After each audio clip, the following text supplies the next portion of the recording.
Hello, हाँ हरवीर जी। नमस्ते sir जी। नमस्ते नमस्ते। जी सर, कैसे हैं आप? एकदम सुपर फाइन। सर, जो आज ये बिल है तो इसके बारे में मैं थोड़ा-सा जानना चाहूँगा सर। वैसे तो बहुत ही अच्छी चीज़ है इसके अंदर और बहुत अच्छा खोज आपने लिया है सर यहाँ पे। तो सर मैं थोड़ा-सा इसके बारे में जानना चाहूँगा कि ये बिल है क्या? देखिए हमारे यहाँ क्या है कि जो देश में प्राइवेट स्कूल्स हैं हुँ, और उनकी संख्या दिन पे दिन बढ़ती ही जा रही है। जी सर, हाँ? बिल्कुल। तो वहां पर जो हमारे टीचर्स और दूसरे एम्प्लॉइज होते हैं ना, जी, जी। उनका बड़ा शोषण है। वैसे तो प्राइवेट स्कूल वाले जो है वो पेरेंट्स पेरेंट्स का का भी भी होता है सर। शोषण करते हैं, जी, जी, जी। टीचर्स का भी शोषण करते हैं और सरकार का भी शोषण करते जी, हैं। जी, जी। हाँ जहाँ सर। से कई तरीके के टैक्स फ्री बेनिफिट्स लेते हैं। जी सर। तो ये जो बिल भेजा है हमने, ये कमिटी ऑन पेटिशंस जी, जी, ऑफ जी। लोकसभा में एक पेटिशन कमेटी होती है, जिसपे कोई भी व्यक्ति जो है ना अपनी पेटिशन भेज सकता है, और अगर जी, उनको ठीक लगती है तो वो सरकार को एडवाइस करते हैं। जी सर। तो इस इसमें हमने जो कोई 18 पेज का ड्राफ्ट बनाकर बिल भेजा है। जी सर। जो भी प्राइवेट स्कूल्स के अंदर देश भर में हुँ, हुँ। टीचर्स और जो नॉन टीचर्स एम्प्लॉइज काम करते हैं, उनको कैसे सिक्योरिटी ऑफ सर्विसेज दी जा सके, जी और सर। कैसे उनको जो है उनकी जो तनख्वाह है ना वो जो काउंटर पार्ट्स होते हैं गवर्नमेंट एम्प्लॉइज के, उनके बराबर हो, मतलब पे कमीशन की जो सैलरी होती है जी वो सर। उनको मिलनी चाहिए। फोकस इस बात का है इसके अंदर, क्योंकि आप देखेंगे कि दिल्ली ऐसा है जहां पर जो हमारे टीचर्स या दूसरे एम्प्लॉइज होते हैं प्राइवेट स्कूल्स के, हुँ, हुँ।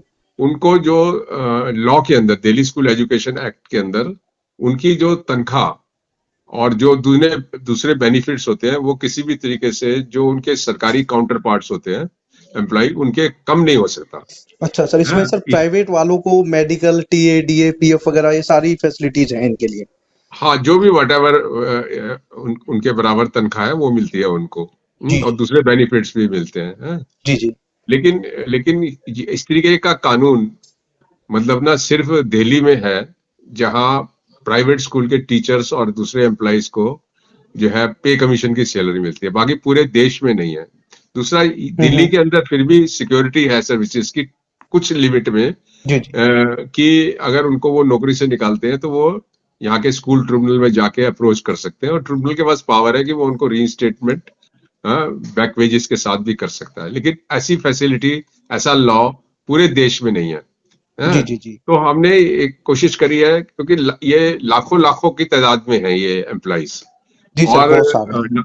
और इंटरेस्टिंग ये है कि ये लोग ना यूनियनाइज नहीं होते, क्योंकि अगर ये ऑर्गेनाइज हो जहां जहां भी होने लगते हैं ना, वहां उनको एक तरीके से विक्टिमाइजेशन शुरू हो जाता है, और क्योंकि कानून कोई सपोर्ट नहीं करता है, तो इसलिए ये कहीं के भी नहीं रहते हैं। जी तो सर। इसलिए हमने सोचा कि एक कानून के द्वारा जो है ना इनको मतलब ये रिलीफ दिया जाए। तो ये बिल हमने भेजा है पिटीशन कमेटी को लोकसभा की, और उम्मीद जी, जी। करते हैं कि इसको वो करेंगे। तो इसमें हमने यही कहा है कि जो भी मतलब प्रोबेशन पे भर्ती होगा शुरू में हर एक टीचर, मतलब हुँ, उसको हुँ। कॉन्ट्रैक्ट पे नहीं रख सकते, उसको वो प्रॉपर सैलरी देनी पड़ेगी, और जी, वो जी। भी 1 साल प्रोबेशन पे होगा, और 1 साल के बाद वो डीम्ड रेगुलर हो जाएगा। क्योंकि दिल्ली में भी अभी एक प्रॉब्लम है कि अगर कोई टीचर या कोई प्राइवेट स्कूल में एम्प्लॉई है, उसको आप रख लेते हैं, हुँ, उसको हुँ। आप सालों प्रोबेशन पे रख सकते हैं, सालों कॉन्ट्रैक्ट पे रख सकते हैं, आज की ओहो! तारीख में रेगुलर नहीं होगा ऑटोमेटिकली। तो हमने मतलब इवन दिल्ली के लोगों के लिए भी बेनिफिट इसके अंदर है, कि अगर उनको साल भर से ज्यादा वो रखेंगे किसी टीचर को, तो वो उसको ऑटोमेटिकली कंफर्मेशन, क्योंकि कंफर्मेशन होने से क्या होता है कि उसके बहुत सारे जो राइट्स है ना वो एक्रू होते हैं, जैसे कि जी उसको सर। उसको बिना इंक्वायरी के निकाल नहीं सकते। हुँ, उसका हक हुँ। हो जाता है कि वो रिटायरमेंट एज जैसे 60 हमने इसमें लिखी है, तो 60 ईयर्स तक वो काम कर सकता है। जी, जी। तो अभी अगर इस तरीके से होता है पूरे देश के अंदर, तो हुँ, हुँ। बस लाखों लाखों लोगों को फायदा होगा। तो ये हमारी पर्पस है। अब उम्मीद करते हैं कि हमारी पिटीशन कमेटी जो है वो इसके ऊपर काम करेगी। जी, जी, जी। तो सर इसमें भी जैसे ये स्टेट्स हैं तो इनमें जो गवर्नमेंट टीचर्स की सैलरी है तो उनके इक्वल आप सैलरी की बात कर रहे हैं सर इसमें? हाँ बिल्कुल, मतलब पहले तो दो बातें है ना, एक सबसे ज्यादा तो आदमी काम करने क्यों जाता है? जी पैसे सर। के लिए जाता है ना। जी सर, जी सर। पहले तो उसको पैसे सही मिलने चाहिए, है?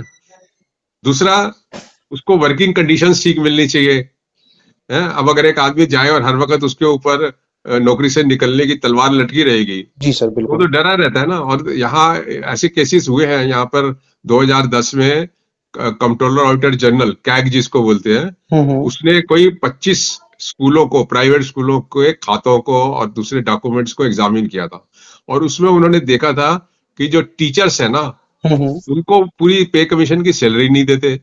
दूसरा ये कि अगर देते भी हैं तो उनसे आधे से ज्यादा पैसा वापस ले लेते हैं। जी सर। उनसे चेक बुक्स जो है, उनके बैंक की चेक बुक्स जो है वो चेक बुक साइन करा के ले लेते हैं, पासबुक भी अपने पास रख लेते हैं। उनके हुँ। अपने आदमी ही उनकी तनख्वाह में से पैसे निकालते रहते हैं। तो ये सब धांधलियां कैग की रिपोर्ट में भी आई थी। जी तो सर। बहुत जरूरी है कि मतलब हर एक वर्कर को, चाहे वो ऑर्गेनाइज सेक्टर में हो चाहे अनऑर्गेनाइज सेक्टर में, कुछ सिक्योरिटी तो मिलनी चाहिए ना। जी सर, बिल्कुल हाँ, सर। और इसलिए ये इनको सिक्योरिटी मिलना बहुत जरूरी है। तभी मुझे लगता है अगर सिक्योरिटी मिलेगी तो शायद ये थोड़ा सा आवाज भी अपनी अपने हकों के लिए निकालेंगे, और फिर इनके लिए कोर्ट का रास्ता खुल जाएगा। अभी तो दूसरी जगह अगर निकाल देते हैं, अभी कोविड के टाइम यूपी में बहुत सारे बड़े बड़े स्कूलों ने अपने टीचर्स और दूसरे एम्प्लॉइज को निकाल दिया, वो कहीं हुँ। जा ही नहीं सके जी सर, जी क्योंकि सर। कोई रेमेडी नहीं थी उनके पास। तो सर। ये राइट्स भी क्रिएट कर रहा है ये बिल, है, हुँ। और ये रेमेडी भी दे रहा है। नहीं सर, एक क्वेश्चन ये भी आता है, कुछ स्कूल बोलेंगे कि हमारे पास तो इतना पैसा नहीं है कि हम इतनी सैलरी दे पाएँ, हमारे पास स्टूडेंट्स कम हैं, तो ऐसे में फिर क्या होगा सर? नहीं तो ऐसे लोगों को कोई हक नहीं है ना स्कूल चलाने के लिए, बंद कर दें। जी और सर। अगर चलाते हैं तो चलाने का मतलब ये थोड़ी कि वो शोषण करके चलाएंगे स्कूल को। जी, जी, जी, जी। तो आप बंद कर दिए। और ये तो अगर मिनिमम वेजेस की बात करते हैं हम, हुँ। तो उसपे सुप्रीम कोर्ट ने बहुत जजमेंट्स दिए हुए हैं कि कोई मालिक, हुँ। फैक्ट्री का मालिक, अगर मिनिमम वेज नहीं दे सकता वर्कर को तो उसके पास कोई हक ही नहीं है फैक्ट्री चलाने का।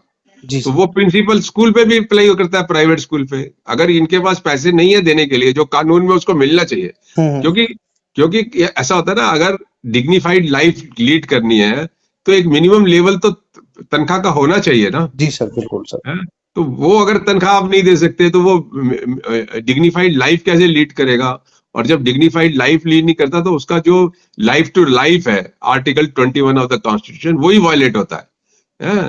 जी तो सर। मुझे लगता है कि ये बिल अगर पास होता है तो बहुत बड़ी ताकत जो है ना, मुझे लगता है जी हमारे, सर। और बेनिफिट्स जो है ना हमारे प्राइवेट स्कूलों में काम करने वाले टीचर्स और नॉन टीचर्स को। तो मैं चाहता हूं कि आपके माध्यम से ये मैं कहना चाहूंगा सब लोगों को कि वो इस बिल को पढ़ें, इस बिल के लिए प्रोपोगंडा करें, इस बिल की को पास होने के लिए डिमांड करें, हैं?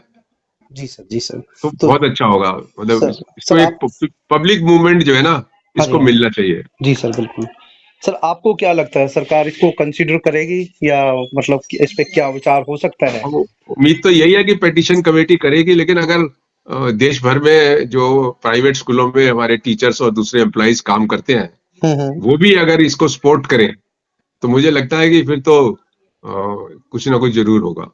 जी सर, जी सर। सर हम यही उम्मीद करते हैं सर, और आप ऐसे ही अच्छे-अच्छे काम करते रहें सर, ये टीचर्स के हित में, के जो एम्प्लॉइज़ हैं उनके हित में, स्टूडेंट्स के हित में सर। सर हम यही दुआ करते हैं कि सर हो, इस पे काम हो। सर थैंक यू, आपने टाइम दिया अपना। Thank you, thank you, okay thank you. Sir, thank you sir.